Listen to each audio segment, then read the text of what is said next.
أعوذ بالله من الشيطان الرجيم. بسم الله الرحمن الرحيم. يا أيها النبي إذا طلقتم النساء فطلقوهن لعدتهن وأحصوا العدة واتقوا الله ربكم لا تخرجوهن من بيوتهن ولا يخرجن إلا أن يأتين بفاحشة مبينة وتلك حدود الله ومن يتعد حدود الله فقد ظلم نفسه لا تدري لعل الله يحدث بعد ذلك أمرا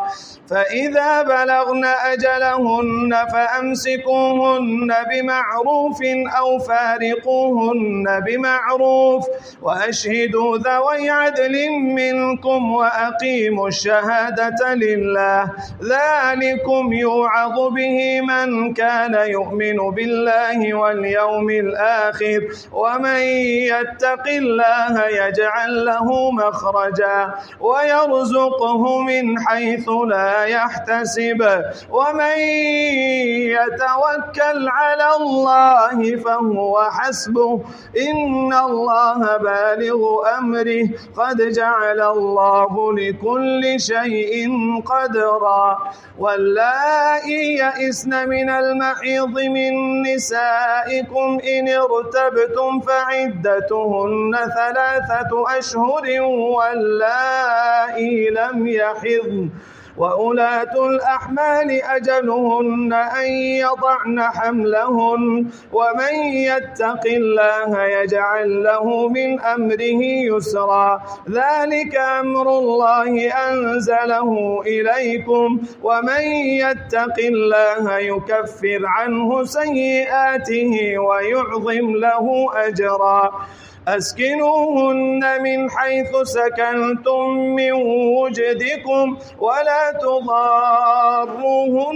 لتضيقوا عليهن وإن كن أولات حمل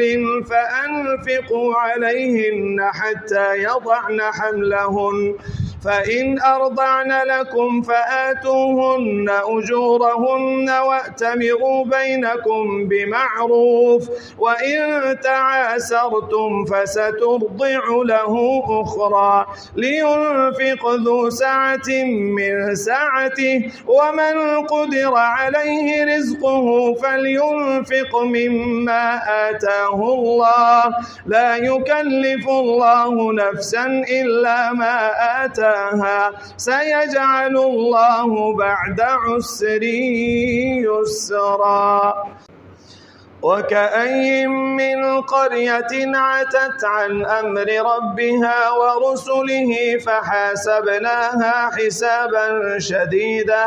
وعذبناها عذابا نكرا فذاقت وبال أمرها وكان عاقبة أمرها خسرا أعد الله لهم عذابا شديدا